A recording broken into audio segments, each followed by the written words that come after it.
உங்களை நெஞ்சோடு அணைத்து கொண்டு உங்கள் தகப்பனாகிய பரமபிதா சொல்லுவார், மகனே நீ எனக்கு 2 முறை பிள்ளைடா.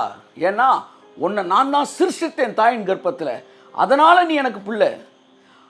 என்னை விட்டு ஆதாம் செய்த பாவத்தில் தூரமாய் போனாய், என் சொந்த ரத்தத்தை கரையமாய் செலுத்தி என் பிள்ளையவே நான் திரும்ப அடாப்ட் பண்ணேன். அவர் அடாப்ட் பண்ணிட்டாருன்னு நீங்க வேற பிள்ளைய உங்களை அடாப்ட் ஆகல, அவர் பிள்ளையவே அவர் அடாப்ட் பண்றாரு. ஒரு படத்துல ஒரு பையனை வந்து என்ன செஞ்சிருவாங்கன்னா, பிள்ளை பிடிக்கிறேன் தூக்கிட்டு போயிடுவாங்க. 6 கேண்டில்ஸ் ஏதோ ஒரு படம்னு நினைக்கிறேன். அந்த அப்படின்னு ஒரு ஒரு ஒரு ஒரு பீச்சில் இப்படின்னு திரும்புறதுக்குள்ளே அந்த பிள்ளையை தூக்கிட்டு போயிடுவாங்க. தூக்கிட்டு போனால் சக்கு சக்கு சக்கு சக்குன்னு கை மாறி அடுத்த ஒரு 1 ஹவருக்குள்ள தமிழ்நாடு எல்லையவே கிராஸ் பண்ணி கொண்டு போயிடுவாங்க. இவன் அந்த பிள்ளையை தேடி ஒவ்வொரு இடமா அலைவான். பட்டமே ஃபுல்லாக அந்த பிள்ளையை தேடி டெல்லி வரைக்கும் போயிடுவான் சார். சாப்பிடாமல் கொல்லாமல் முகமெல்லாம் தாடி வளர்ந்து ஆள் அசிங்கமாகி ஆளை பார்த்தாலே அடையாளம் தெரிய லெவலுக்கு போயிடுவான். கடைசியில் வந்து 2 மாதம் 3 மாதம் எத்தனையோ மாதங்கள் தேடி கடைசியாக போய் பிள்ளை இருக்கிற இடத்த கண்டுபிடிச்சிடான். பிள்ளை பிடிக்கிறேன் வச்சுருப்பாங்க. அப்போ அந்த தாம் பிள்ளைக்கான ரேட்டை அவனே காசு கொடுத்து தான் பிள்ளையை மீட்பான். அதுக்கு ரேட்டு பேசுவாங்க, உன் பிள்ளை தான் இப்போ இத்தனை லட்சம் கொடுத்தா தான் கொடுக்க முடியும். அப்படித்தான் என்ன வச்சு பிசாசு பேசினான். இப்போ அவன் என் கையில் இருக்காயான்னு மறுபடியும் தன் சொந்த பிள்ளையை அவர் விலை கொடுத்து வாங்கினார். கரங்களை தட்டி கர்த்தருக்கு நன்றி சொல்லி சொந்த பிள்ளை அவர் விலை கொடுத்து வாங்கினார். இவ்வளவு விலை கொடுத்து வாங்கின என்ன இங்கனக்குள்ள ஒருத்தன் உட்காந்துக்கிட்டு நீ வந்து தொடர்ந்து 21 நாள் கத்துனாதான் உனக்கு இதை தருவார்னா நீ மனுஷனா? நீ யாரியா? நீ யாரு? நீ என்ன எவ்வளவு ரிஸ்க் எடுத்து வாங்கியிருக்கிறாரு. டே, எங்க அப்பா வந்து டெல்லி வரைக்கும் தேடி வரலடா, பரலோகத்தை விட்டு பூமிக்கு வந்து என் ரத்தத்தை கொடுத்து என் பிள்ளைய அவர் சொந்த பிள்ளையவே காசு கொடுத்து வாங்கியிருக்காரு. நீ 21 நாள் உபவாசம் இருக்க வந்து என்ன உன்னை எந்த லிஸ்ட்டில் சேர்க்குறதுன்னு தெரியல. நீங்களாம் யாரா, எங்கேருந்து வந்தீங்க? எனக்கு ஒன்றும் புரியல. பிள்ளை என்றால் அடிமை அல்ல, நான் சுதந்திரவாளி. எவ்வளோ பெரிய கரையம் கொடுத்து என்னை மீட்டிருக்கிற. அதான் பவுல் சொல்கிறார் சார் அழகா. வந்து ஒரு இந்த உயிர்ப்பிக்கிற வல்லம் வந்து பவுலை தான் இனிமேல் நான் உயிர்ப்பிச்சு கூட்டிகிட்டு வரணுன்னு இருக்கிறேன் ஜோம் பண்ணி. உங்களுக்கு வந்து மரித்தோரை எழுப்பக்கூடிய வல்லமை கடத்த யாரை எழுப்புவீங்கன்னா பவுலை எழுப்பி கூட்டு வந்து மைக்கை போட்டு பேசுகிறாங்களுக்கு பேசுகிறேன். நான் பின்னாடி டீ ஊற்றி கொடுத்துக்கிட்டே இருக்கேன், பேசுங்க சார். என்னன்னா பவுல் வந்து சொந்த குமாரன் என்றும் பாராமல் அவரையே நமக்காய் தந்தவர், அவரோடு கூட இவைகள் எல்லாம் அருளாதிருப்பது எப்படின்னா, நான் தான் உங்கள்கிட்ட அதான் சார் கேட்குறேன். சார் உங்களுக்கு கொடுக்காம இருக்கிறது எப்படி சார்? எப்படி சார்? என்ன சார்? இவங்கெல்லாம் பார்த்து இந்த உலகம் பார்த்து டிசைன் பண்ணுறது கிடையாது சார் ஆசீர்வாதம். நீங்கள் பிள்ளை அவர் டிசைன் பண்ணுறேன் சார். பிள்ளை என்றால் வேலையிலிருந்து நான் விடுதலை பண்ணப்பட்டிருக்கிறேன். எதையுமே ஒன்று செஞ்சு செஞ்சு செஞ்சு தான் வாங்கணுன்ற அடிமைத்தன மனநிலை இந்த இரவு வேளையில் இயேசுவின் நாமத்திலே உங்களிலிருந்து துரத்தப்படுவதாக. காலையில் எந்திரிக்கும் போதே நான் சுதந்திரவாளிடா, நீ யாரானே எனக்கு டிமாண்ட் வைக்கிற, நீ யாரானே எனக்கு வந்து இவ்வளோ காசு கொடுத்து கர்த்தர்ட்ட வாங்கணும்னு நினைக்கிறது. எவ்வளோ பெரிய வியாதியாக இருக்கட்டும் சார். சார் நீங்கள் ஆரோக்கியத்துக்கு சுதந்திரவாளி சார். இன்னும் நல்லா ஜெபிச்சிருக்கலாம். No sir, no sir. நீங்கள் பிள்ளை, அதனால் நீ சுதந்திரவாளி. ஆனால் பரிசேரும் சரிசேரும் என்ன செஞ்சாங்க? ஜனங்களை பிதாட்டந்து ஒன்று வாங்குறதுக்கு ரொம்ப கஷ்டப்படுத்தி ஒன்றை கொடுத்து இப்படி செஞ்சால் தான் வாங்கணும்னாங்க. ஜெபம்னா கூட நல்லா பண்ணணும் சார், நல்லா லென்த்தியாக பண்ணணும் சார். லென்த்தியாக பண்ணலாமா? தப்பு இல்லை. ஆனால் அது வந்து அன்பில் பண்ணணும். இப்படிலாம் பண்ணால் தான் கிடைக்கும்ன்ற ஒரு அடிமைத்தன மனநிலை பண்ணக்கூடாது. அதான் இயேசு வந்தோன்னு சொன்னார், இந்த பரிசேர் சரிசேர்லாம் ரொம்ப பெருசாக ஜெபம் பண்ணுறாங்கப்பா. அதாவது என்னென்னா, ஒரு ஆர்வத்தில் தேவனோடு இணைக்கப்பட்டு என்றைக்கோ ஒரு நாள் பேசி பண்ணுறது கிடையாது. அவனுக்கு ஜெபம்னாலே அவன் மணியை பார்த்துக்கிட்டே இருப்பான். 1 மணி நேரம் 1.5 மணி நேரம் பண்ணால் தானே நமக்கு கிடைக்கும். இப்படி வந்தாலே அது அடிமைத்தனம் மனநிலை. ஒரு அடிமை என்ன செய்வான்? ஒரு பைபிள் சொல்லுது, எப்பொழுது விடியும் என்று காத்திருக்கிற ஜாமக்காரன மாதிரி. இந்த நைட்டு வாட்ச்மேன் எப்படா காலையில் வரும்ன்ற மாதிரி ஒரு சில எப்படா 2 மணி நேரம் ஆகும் அப்போ தான் ஜெபத்தை வந்து முடித்து கர்த்தர்ட்ட வாங்கிடலான்னு கிடையாது. அவர்கள் அதிக வசனிப்பினால் தங்கள் ஜெபங்கள் கேட்கப்படும் என்று நினைக்கிறார்கள். ஆனால் உங்களுக்குள்ளே அப்படி இருக்கக்கூடாது. ஏசு சொன்னார் பாருங்க, டெய்லி சாயந்தரம் 50 நாள் ஜெபம் பண்ணுறாங்க சார். அது கொரோனா வந்து அது பவரில் போன மாதிரி தெரில, அதுவே டயர்டாகி ஒரு மாதிரி போயிட்டுருக்கு மக்களுக்குள்ளே. அது ஒரு எஃபெக்ட் இல்லாமல் போயிடுச்சு. சிலர் வந்து விடிய விடிய விடிய விடிய என்னென்னா வந்து அதிகாரத்தை அல்ல, உறவை அல்ல, வேலையவே பேசுகிறது. இன்னும் பத்தாது ஜெபி, இன்னும் பத்தாது ஜெபி, இன்னும் பத்தாது ஜெபி. இவங்களும் ரொம்ப நல்லவங்க சார், எவ்வளவு அடித்தாலும் வாங்குறாங்க சார். ஆமாம், இன்னும் பத்தாது ஜெபி, இன்னும் பத்தாது, ஜெபிக்கிறோம் ஜெபிக்கிறோம், ஜெபிக்க வேண்டும், அப்படியே போட்டு அவனை வந்து அடிமையாக்குறது. அவன் மனசுக்குள்ள இன்னும் பத்தலையோ, இன்னும் பத்தலையோ. அதாவது ஜெபம் என்பது விதைப்பது அல்ல, ஜெபம் என்பது இயேசு விதைத்ததை அறுப்பது. கைத்தட்டுங்க.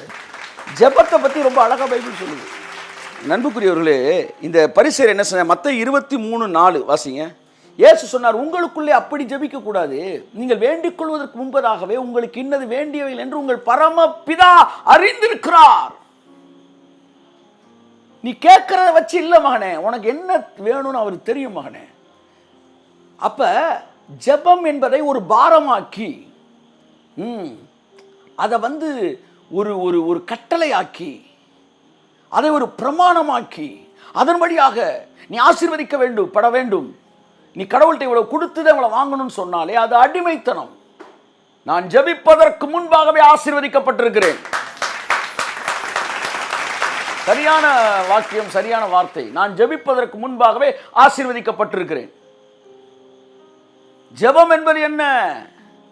நான் ஆசீர்வதிக்கப்பட்டிருக்கிறதை அறிந்து கொள்ளுகிற ஒரு இடம் தான் ஜெபம்.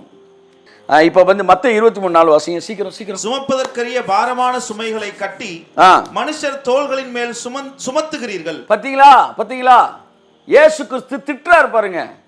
இயேசு எங்கேயாச்சும் சிகரெட் குடிச்சவன் பாவம் செஞ்சவனை திட்டினாரா? திட்டல. இயேசு எங்கேயாச்சும் சகைவை திட்டினாரா? சகைவு யாரு? ஆயக்காரன். திட்டினாரா? திட்டல. ஆயக்காரனை திட்டல, பாவியை திட்டல. இவங்க எல்லாம் அன்பு மகனே மகளே வாங்கடா வந்து உங்களை வந்து நேசிக்கிறேன், வியாதிக்காரனை கூட திட்டல. இவங்க எல்லாம் மாறிட்டாங்க இயேசுநாட்ட வந்து. ஆனால் அவர் யாரை போட்டு ராவு ராவு ராவுன்னு ராவுனாருன்னா, இந்த பரிசேயர் சதுசேயர் நியாயப்பிரமாண போதகரும் 4 பேர் இருக்கிறாங்க. இவங்க யாருன்னா டெய்லி சாயந்தரம் லைட்டை போட்டுறது, போட்டுட்டு இன்னும் பத்தாது உங்களுடைய ஜெபம் அருமையானவர்களே, நீங்கள் நல்லா முழங்காலை தேய்க்க வேண்டும் தேய்க்க வேண்டும் அப்படின்னு கிரிக்கெட் கமெண்ட்ரி மாதிரி கொடுத்துக்கிட்டே இருக்கிறது. மக்கள் வந்து ஏதோ தேய்க்கிறோம். சிலர் போதை ஆகிட்டாங்க. சாயந்தரம் ஆனவுடனே ஒரு டீ சாப்பிட்டா நல்லா இருக்குன்ற மாதிரி, அப்படியே இந்த யாராச்சும் ஜெபம் பண்ணால் நல்லா இருக்குமே அப்படின்னு இந்த வயசான பரிசெல்லாம் கொஞ்சம் பேர் அப்படியே அதிலே வந்து இதாகுது. ஆனால் கர்த்தர் வந்து அடிமையத்தை வந்து விடுவிப்பார். கார்ல் மார்க்ஸ் சொன்னான், மதம் ஒரு போதைனா. Karl Marx. நீ நிறைய பேர் இந்த போதையில் இருக்காங்க. அன்பு ஒரு போதையாக இருந்தால் பரவாயில்லையே, மத கட்டுப்பாடுகளுக்குள் இருக்கிறார்கள். அப்போ இந்த பரிசேயர் சதுசேயர்லாம் இயேசு கிறிஸ்து எங்கே பார்த்தாலும் ஒரு புலி முகத்தில் கோடு போட்ட மாதிரி ஒரு கோடு போட்டுட்டு தான் போவார். நல்லா கவனிங்க, ஒரு தேவனுடைய மனுஷன் தீர்க்கதரிசியாக இருப்பானே ஆனால் உன்னை கொண்டு மெய்ப்பறையும் வந்து நொறுக்குவேன்னு கர்த்தர் தீர்க்கதரிசிட்ட சொல்றார். மெய்ப்பறை நொறுக்குவேன் என்னன்னா, பரலோக ராஜ்யத்தின் திறவுகோல் அவன்கிட்ட தான் இருக்கு. அவர் சொன்னார், நீயும் உள்ள போக மாட்டேன்ற, போறவனையும் விடமாட்டேன்ற. நீ ஏன் போக விடாம பண்ற? எப்படி போக விடாம பண்றீனா, சுமப்பதற்கரிய பாரமான சுமைகளை ஜனங்கள் மீது சுமத்துகிறீர்கள். பாரமான சுமைகளை சுமத்துகிறீர்கள். அண்டர்லைன் த வேர்ட், பாரமான சுமை. என்ன சுமை சுமத்தினாங்க சொல்லுங்க? என்ன சுமை சுமத்தினாங்க?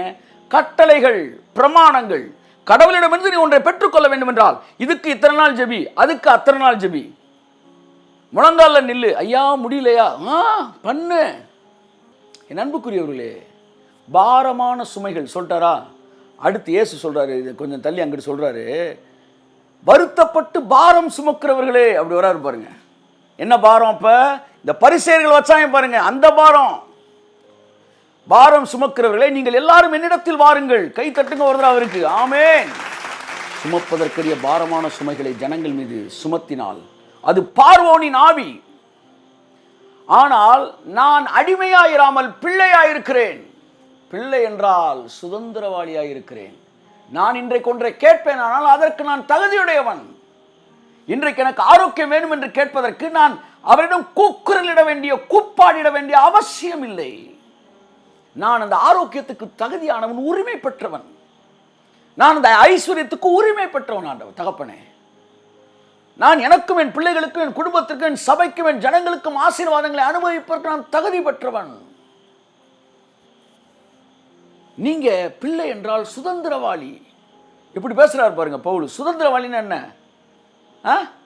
உரிமையாளன். எனக்கு சொந்தமான பொருளையே நான் வந்து எடுத்துக்க முடியுமா சொல்லுங்க? ஒரு திருடன் சார் ஒரு வீட்டில் திருடன் நினச்சிக்கிட்டே இருக்கிறான். அவனை கூப்பிட்டு வீட்டு சாவியவே கையில் கொடுத்துட்டீங்க, வச்சுக்காப்பா இனிமேல் இந்த வீடு உனக்கு தான், உள்ளே இருக்க பொருள் எல்லாம் உனக்கு தான், கார் உனக்கு தான்னு. நைட் ஆனவுடனே அவன் வீட்டுக்குள்ளே தம்பி அவன் காரை திருடுவான். அவன் எந்த திருடுனாலும் திருடுவானா? அடுத்த வீட்டில் திருடுவான். அவன் வீட்டில் எப்படி திருடுவான்? திருட மாட்டான். ஏன்? அவன் சொந்தம், அவனுக்கு தெரியுது. அவனுக்கு தெரியுது ஒரு திருட்டு பயல், அவனுக்கு தெரியுது நம்ம வீட்டுக்குள்ளே நம்ம திருட வேண்டிய அவசியம் இல்லைடான்னு. ஆனால் கிறிஸ்தவனுக்கு தெரியல, இதெல்லாம் நமக்கு ஏற்கனவே சொந்தம். இந்த நாய் என்ன செய்யும்னா, நாய் இருக்குல்ல, அது இப்படி சுற்றி சுற்றி விரட்டிக்கிட்டே இருக்கும். எதரா விரட்டுன்னு பார்த்தா அது வாழவே விரட்டிக்கிட்டு இருக்கு. அந்த வாழை பார்த்தோன்னே அதுக்கு பின்னாடி ஏதோ பூனை நிற்குதுன்னு நினச்சிருச்சு போல், சரட்டு சரட்டுன்னு அதை பிடிக்கிறதுக்கு ட்ரை பண்ணுது. அது பிடிக்குமா? பிடிக்காது. ஏன்னா அந்த வாழை அதுகிட்டே தான் இருக்குது. அப்படி தான் நீ கிறிஸ்தவர்கள் அவர்களுக்குள்ளே இருக்கிற ஆசீர்வாதத்தை சுத்த விட்டுக்கிட்டே இருக்கிறாங்க. இதுக்கு பேர் தான் நாய்க்கு வேலை இல்லை, ஓஞ்சிருக்க நேரம் இல்லை. சிலர் எப்போவுமே பிஸியாக இருப்பாங்க, ஆனால் ஒரு வேலையும் செய்ய மாட்டாங்க. இந்த மாதிரி டெய்லி ஜபம், என்னப்பா ஆசீர்வாதத்தை வாங்கினேன்னா ஒன்றும் வாங்கலை. சிலர் ஃப்ரீயாக இலைப்பாறுதல்ல இருக்கிறாங்க, எல்லாம் தானாக வருது, கை தட்டுவது தானாக வருது. ரொம்ப சுறுசுறுப்பு, ரொம்ப பரபரப்பாக இருந்தீங்கன்னு வச்சுக்காங்களேன், தாவீது மாதிரி ஆலயம் கட்ட முடியாது, சாலமன் மாதிரி இலைப்பாறுதல் தானே கட்டிடுவீங்க. புரிந்து கொள்ளுங்கள், பாரமானதை உங்கள் மீது வைக்கிற கள்ள உபதேசங்களுக்கு கர்த்தர் உங்களை விலக்கி காப்பாராக. வசனத்தை சொல்லியிருக்கிறேன், பாரமான சுமைகளை சுமத்துகிறீர்கள், வசனம் சொல்லியிருக்கிறேன். விசனப்படக்கூடாது, வசனம் சொல்லியிருக்கிறேன். இரண்டாவது, பாரத்தை சீசர்களும் வைப்பதற்கு ரொம்ப பயந்தாங்க, வைக்கக்கூடாதுன்னு கர்த்தர் உங்களுக்கு கட்டளை கொடுத்திருந்தார். அப்போஸ்தலர் 15ஆம் அதிகாரம் 29ஆம் வசனம். நான் அடிமை அல்ல, நான் பிள்ளை. அதான் பேசிக்கிட்டு இருக்கிறேன் நான். பிள்ளை என்றால் நான் வேலையிலிருந்து விடுதலை பெற்றிருக்கிறேன். அடுத்து நான் பேசுகிறேன் பயத்திலிருந்து விடுதலை பெற்றிருக்கிறேன். அதுக்கடுத்து பேசுகிறேன் நான் நியாயப்பிரமாணத்திலிருந்து விடுதலை பெற்றிருக்கிறேன். 3 விஷயங்கள்லேருந்து விடுதலை நான் உங்கள்கிட்ட பேசுகிறேன். முதலாவது, வேலை மனநிலையிலேருந்து நீ வெளியே வாங்க. வேலைன்னா என்ன? கடவுள்கிட்ட ஒன்றை செஞ்சு ஒன்று வாங்குறது. அப்போ மற்ற ரெண்டுக்கு இதுக்கு என்ன வித்தியாசம்னா, நல்லா கவனிங்க, ஒன்றை வாங்குவதற்காக பண்ணுவது தான் உலக மதங்கள் சொல்லுவது. ஆனால் நான் பெற்றுக்கொண்டிருக்கிறேன் என்பதிலிருந்து தான் நீ ஒன்றை செய்யணும். அது புரிஞ்சுக்கணும். அதை நான் சொல்கிறேன். நான் இப்போ பாரம் வைக்கக்கூடாது அப்படின்றதுக்கு இன்னொரு வசனம் வாசிப்பா. அப்போஸ்தலர் 15:29. சீக்கிரம். அவசியமான இவைகளை அல்லாமல் பாரமான வேறொன்றையும் உங்கள் மேல் சுமத்தாமல் இருப்பது பரிசுத்த ஆவிக்கும் எங்களுக்கும் நலமாக கண்டது. இவைகளுக்கு விலகி நீங்கள் உங்களை காத்துக் கொள்வது நலமாயிருக்கும், சுகமாயிருப்பீர்களாக என்று எழுதினார்கள். ஹல்லேலூயா. அழகழகான முத்தான வார்த்தைகள் இதில் இருக்கிறது. 3 முத்துக்கள் இதற்கு இருக்கு. முத்துக்கள் 3 டைட்டில் வைக்கலாம். இருக்கு முத்துக்கள் 3 என்னென்ன? 1, பாரமான யாதொன்றையும் உங்கள் மீது சுமத்தாமல் இருப்பது பரிசுத்த ஆவியானவருக்கும் எங்களுக்கும் நலமாய் கண்டது. ஸோ 1, பாரமானது எதுவுமே ஆவியானவர் உங்கள் மேலே வைக்க மாட்டார்.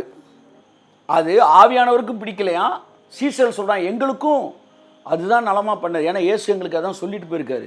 அவர் இலைப்பாறுதலை கொடுத்துட்டு போக நாங்கள் இலைப்பை கொடுத்துடக்கூடாதுப்பா, ஏன்னா எங்களை காலி பண்ணியிருக்கோம். நாங்கள் உங்களுக்கு பாரமான யாதொன்றையும் கொடுத்தா பரிசேன்.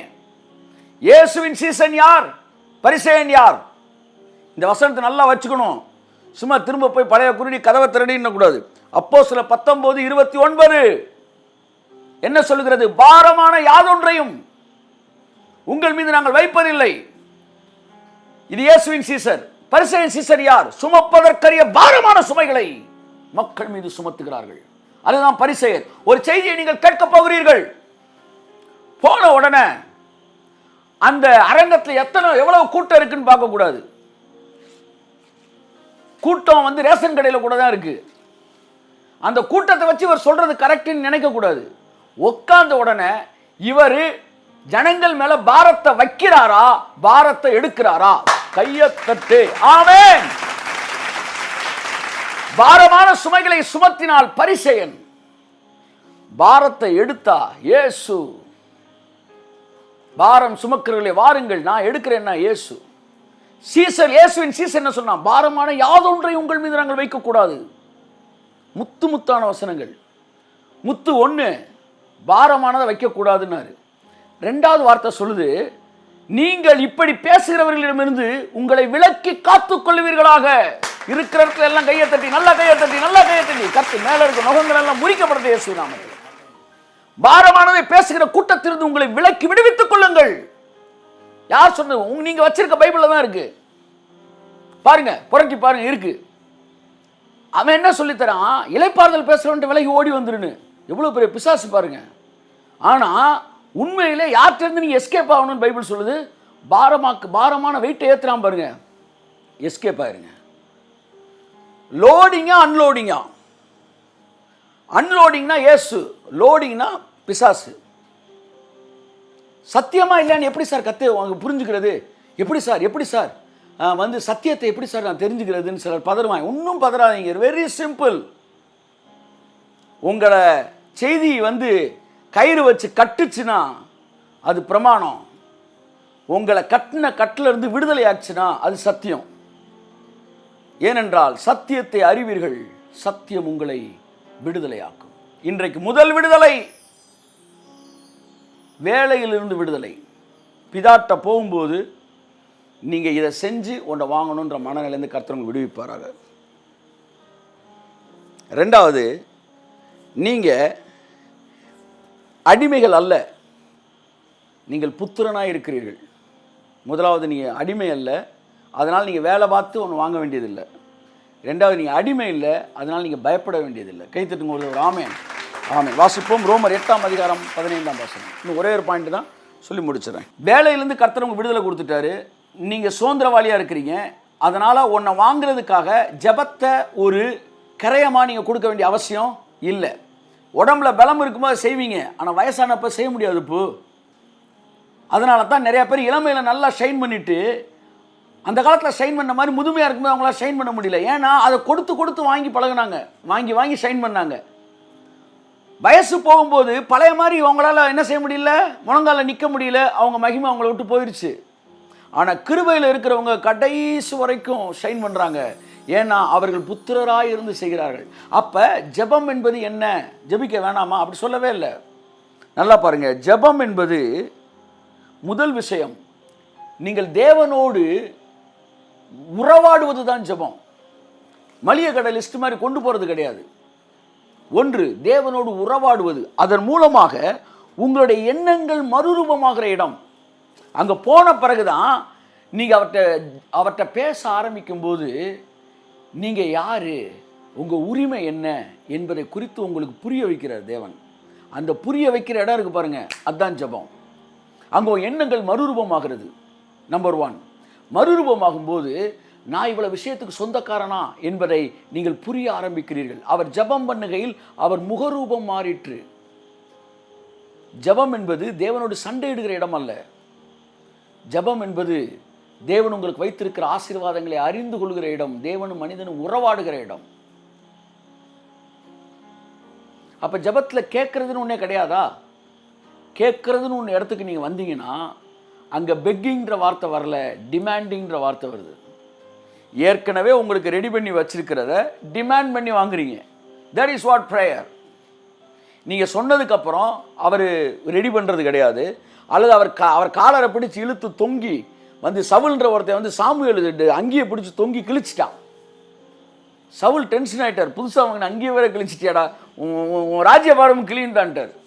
அப்படி சிலர் தொங்கி கிழிக்கிறதுக்கு வந்து கிடையாது ஜெபம். ஜெபம் என்பது இயேசு சொன்னார், கேளுங்கள் உங்களுக்கு கொடுக்கப்படும் என்கிற வார்த்தையை சொல்லும்போது அது மூல மொழிபெயர்ப்பில் டிமாண்ட் என்கிற அர்த்தம் வருகிற. டிமாண்ட்னா என்ன? எனக்கு தேவையானதை நான் டிமாண்ட் பண்ணுறேன். உங்கள் பிள்ளை வந்து காலையில் வந்து அம்மா இட்லி அப்படின்றதுல அதுவும் இட்லி தான் கேட்குது. வெளியில் ஒருத்தன் தட்டை வச்சுட்டு அம்மா அப்படின்றான்ல, அவனும் இட்லி தான் கேட்குறான். 2 இட்லிக்கும் 2க்கு வித்தியாசம் இருக்குது சார், வித்தியாசம் இருக்குது. ஒருவேளை உங்கள் பிள்ளை திடீர்னு ஒரு நாள் காலையில் வாசலை திறக்கிறீங்க, வாசல் அம்மா அப்படின்னா நீ என்ன நினைப்பி? என்னடா ஆச்சு உனக்கு? இல்லை கேளுங்கள் கொடுக்கப்படும்னா இந்த கேளு சொல்லலடா, அது டிமாண்டிங். ஆமென். கேளுங்கள், டிமாண்ட் பண்ணுங்க. உங்களுக்கு வச்சிருக்க டிமாண்ட் பண்ணுங்க. நான் பிள்ளை, அப்ப என் குடும்பம் எப்படி இருக்கணும், என் சபை எப்படி இருக்கணும், என் பிள்ளை எப்படி இருக்கணும், என் பிள்ளைகள் எப்படி இருக்கணும், சந்ததி எப்படி இருக்கணும், இயேசுவின் நாமத்தில் சொல்கிறேன், அவைகள் அப்படி இருப்பதாக. That is what prayer. Demand என்கிற வார்த்தையை மறந்துடக்கூடாது. அதான் பவுல் சொல்றார் வந்து மற்றவைகளை அவள் அருளாதிருப்பது எப்படி? அப்போ உபவாசம் என்பது வேணாமா? போடுங்க. எதுக்கு போடணும்? கடவுளை மாத்துறதுக்கு இல்லை, உங்களை மாத்துறதுக்கு. இந்த பாலாப்பன மனநிலையெல்லாம் மாறட்டும்னு உபவாசத்துக்கு போயிட்டு வெளியே வரும்போது கடவுள் மாறலை, நீங்கள் தான் மாறி இருக்கீங்க. என்ன மாறி இருக்கீங்க? தேவனை பற்றி அறிவு உங்களுக்கு வருது. அறிவு வந்த உடனே என்ன வந்துடும்? விசுவாசம் வந்துடும். அப்போ அந்த விசுவாசம் வளர்ந்த உடனே நீங்கள் ஒன்று வாங்கிடுறீங்க. நீங்கள் என்ன நினச்சிறீங்க? சாப்பிடாதனால வாங்கணும்னு. சாப்பிடாதனால வாங்கல மகளே, உன் விசுவாசம் வளர்ந்தனால வாங்கியிருக்கிற. விசுவாசம் எப்படி வளர்ந்துச்சு? அவரை குறித்து அறிகிற அறிவில் வளர்ந்துச்சு. அவரோடு கூட பேசுகிறீங்க, அந்த உறவில் தான் நடக்குது. ஸோ எல்லாமே ஏற்கனவே உங்களுக்குள்ளே இருக்கிறது. ஜெபம் என்பது, உபவாசம் என்பதும் உறவே அன்றி வேறு ஒன்றும் கிடையாது. இதை கொண்டு போய் ஆசீர்வாதத்தோடு இணைக்காதீங்க, தயவு செய்து இணைக்காதீங்க. அப்படி உங்கள் உபவாசத்தை பார்த்து தான் உன்னை தருவார்னா அவரை விட கொடுமையான தகப்பன் எவனுமே கிடையாது. உங்கள் வீட்டில் உங்கள் பிள்ளைக்கு வந்து கணக்கு நோட்டு வாங்க 2 நாள் உபவாசம், அறிவியல் நோட்டு வாங்க 3 நாள் உபவாசம் போட்டு ஒரு லிஸ்ட்டை தொங்க போட்டிருந்தா நீங்கள் அப்பாவா? அப்போ தேவன் ஆசீர்வாதங்களுக்கு உபவாசம் சம்மந்தம் கிடையாது. அது மறுரூபத்தோடு சம்மந்தப்பட்டது. ஜெபம் என்பதும் மறுரூபத்தோடு தொடர்புடையது. அடிமைத்தனம் மனதிலிருந்து வெளியே வாங்க. உங்களுக்கு முன்னாடி ஒரு பெரிய விஷயம் இருக்கா, அதுக்கு பெரிய ஜெபம் பண்ணணும்? No no no no. பெரிய விஷயம் இருக்கா, அதுக்கும் நான் சுதந்திரவாளி தான். சின்ன விஷயமா, அதுக்கும் நான் சுதந்திரவாளி. அதனால் உங்களை சுற்றி இருக்கிற எல்லாவற்றையும் ஆசீர்வாதமாய் மாற்றுவதற்கான உரிமை உங்களுக்கு இருக்கிறது. நீங்கள் அடிமை அல்ல. ஸோ நீங்கள் அடிமை அல்ல, அதனால் நீங்கள் வேலையிலிருந்து விடுதலை பெற்றிருக்கிறீர்கள். இரண்டாவது, நீங்கள் அடிமை அல்ல, ஆகையால் பயத்திலிருந்து நீங்கள் விடுதலை பெற்றிருக்கிறீர்கள். வாசிப்போம் சீக்கிரம். அந்தப்படி திரும்பவும் பயப்படுகிறதற்கு நீங்கள் அடிமைத்தனத்தின் ஆவியை பெறாமல் அப்பா பிதாவே என்று கூப்பிட பண்ணுகிற புத்திர சுவிகாரத்தின் ஆவியை பெற்றீர்கள். பார்த்தீங்களா? நீங்க பயப்படக்கூடாதுன்னு தானே பைபிள் சொல்லுது. பயப்படக்கூடாதுன்னு தானே சொல்லுது.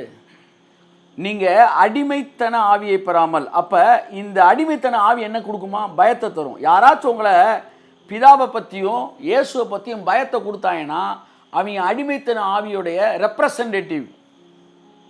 லைட்டாக இப்படி தூக்கி பார்த்தீங்கன்னா வந்து ஆமாம், ரெப்ரசன்டேட்டிவ்லாம். வேம்பயர்ஸ். என்ன வேம்பயர்ஸ்? வந்து they are sucking your energy.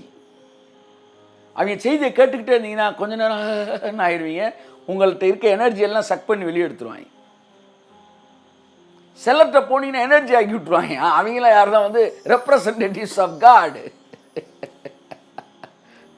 நீங்கள் கேட்கும்போதே தெரிஞ்சு சார், எனர்ஜி போகுதா எனர்ஜி வருதான்னு. இந்த பாருங்க, இந்த பயத்தை கொடுக்குறாங்க பார்த்தீங்களா? இதெல்லாம் அடிமைத்தனத்தின் ஆவி. நீங்கள் பயப்படுகிறதற்கு அடிமைத்தனத்தின் ஆவியை பெறாமல் அப்பா பிதாவே, கையை தட்டுங்க ஒரு ஆமென் என்று அழைக்கத்தக்க புத்திர சுவிகாரத்தின் ஆவியை பெற்றிருக்கிறீர்கள். முதலாவது பவுல் சொன்னா, நீ அடிமை இல்லை, அதனால நீ வேலை பார்த்து ஒன்று வாங்க வேண்டாம்டா, நீ சுதந்திரவாளிடான்னாரு. ரெண்டாவது பவுல் இங்கே சொல்றான், டே நீ அடிமை இல்லை பிள்ளடா, அதனால நீ பயப்பட வேணாண்டான்றாரு. பாருங்க, மதம் கடவுளை பற்றி நம்மளுக்கு பயமுறுத்துது. ஆனால் பிள்ளை என்கிற அறிவு அப்பா பற்றி பயம் உண்டாக்கலை. அப்பா மேலே வந்து அப்பா பிதாவேன்னு கூப்பிடுறதுக்கு உரிமையை கொடுக்குது எனக்கு. நீங்கள் இன்னும் கடவுளுக்கு மேலே பயம், ரெவரன்ஸ் வேற, பயம் வேற. நீங்கள் நல்லா புரிஞ்சுக்கணும். இன்றைக்கும் வந்து எங்கள் அப்பா மேலே எனக்கு ரெவரன்ஸ் இருக்குது, பயம் கிடையாது. மரியாதை வேறு, பயம் வேறு. நீங்கள் உங்கள் கணக்கு வாத்தியாருக்கு நல்லா கவனி, இப்போ சொல்கிறேன். உங்கள் கணக்கு வாத்தியாருக்கு கிளாஸில் உட்காந்துருக்கும் போது உங்களுக்குள்ள இருந்த உணர்ச்சி என்ன தெரியுமா? பயம். இன்றைக்கி வெளுத்தாலும் வெளுத்துருவான் அந்த ஆள் அப்படின்னு மாதிரி ஒரு பயத்திலே இருப்பீங்க. ஆனால் மரியாதை இருக்காது, மரியாதைக்கு இருக்காது. அதனால் அப்படி தான் பேசுவீங்க. ஆனால் அதே கணக்கு வாத்தியார் இப்போ பார்க்கும்போது உங்களுக்குள்ள வருது பார்த்தீங்களா? அதுக்கு பேர் பயம் இல்லை, மரியாதை. பயத்துக்கும் மரியாதைக்கு வித்தியாசம். இயேசு மரியாதையை தான் பேசுகிறார். பிதா வந்து மரியாதையை பற்றி தான். நான் தகப்பனானால் என்னுடைய கனம் எங்கேன்னு தான் கேட்குறாரு, என்னுடைய பயம் எங்கேன்னு கேட்கல. மல்கியா சொல்கிறான், நான் அப்பா, மல்கியா தீர்க்கதரிசனம்னா கர்த்தர் சொல்கிறார், நான் அப்பா அப்போ எனக்கு எனக்கான கனம் எங்கடான்றாரு. கனம்னா ரெவரன்ஸு, பயம் வேற. என் அன்புக்குரியவர்களே, நீங்கள் பிள்ளைன்னும் போது பயந்தீங்க, கடவுள் அடிச்சிருவார், கடவுள் கண்ணை நோண்டிடுவார், கடவுள் வந்து நாக்கை வெட்டிடுவார், இப்படி சின்ன வயசுலேருந்தே நீங்கள் தொடங்குறீங்களே, இதை கூட சின்ன பிள்ளைக்கு கூட சொல்லக்கூடாதுன்றாரு கென்னத் ஹேகின். அந்த பிள்ளையை பயத்தில் வளர்க்கக்கூடாது. நீங்கள் அப்பாவுக்கு இது பிடிக்காது, அவர் மனசு கஷ்டப்படும், வேண்டாம், அப்படி தான் வளர்க்கணுமா? கண்ணை நோண்டிடுவார், காதை குடைஞ்சிடுவார். அவர் என்ன பட்ஸா காதை குடையிறதுக்கு? என்ன நீங்கள் ஐயா என் பிள்ளைக்கு ஒரு பேர் வைங்க, என்ன ஒருத்த காதில் நுழையிற மாதிரி ஒரு பேர் வைங்க, நான் குச்சி அப்படின்னு வச்சு கொடுத்துட்டான். என்ன காதுல நுழையிற மாதிரி குச்சி தான் விரைக்க அப்படின்றார். யோவான் 4:18 1 யோவான் 4:18. சீக்கிரமாக முடிக்கணும்னு ஒரே ஒரு விஷயம் சொல்லி நான் முடிக்கிறேன். 1 யோவான் 4:18 வாசிங்க. அன்பிலே பயமில்லை. அன்பிலே பயமில்லை. ஓகே. பூரண அன்பு பயத்தை புறம்பே தள்ளும். Super, thank you lord. ஷபாலா ஹதராமானா தியாங்கோ. அடுத்து பயமானது வேதனையுள்ளது, அதுக்கு ஒரு கைத்தட்டு. அடுத்து பயப்படுகிறவன் அன்பில் பூரணப்பட்டவன், அதுக்கு ஒரு கைத்தட்டு. ஆமென். 1 2 3 4 முத்து இருக்கு உள்ள. வாசிப்பா முதல்ல இருந்து. அன்பிலே பயமில்லை. கையை தட்டு. 1 அன்பிலே பயமில்லை. பயம் இருந்தால் அன்பே இல்லை. அன்பிலே பயமில்லை. எல்லாம் சொல்லுங்க. திரும்ப எல்லாரும் சொல்லுங்க. திரும்ப எல்லாரும் சொல்லுங்க. எல்லார் வீட்டுல இருந்து சொல்லுங்க. பயம் இருந்தால் அது அன்பே இல்லை.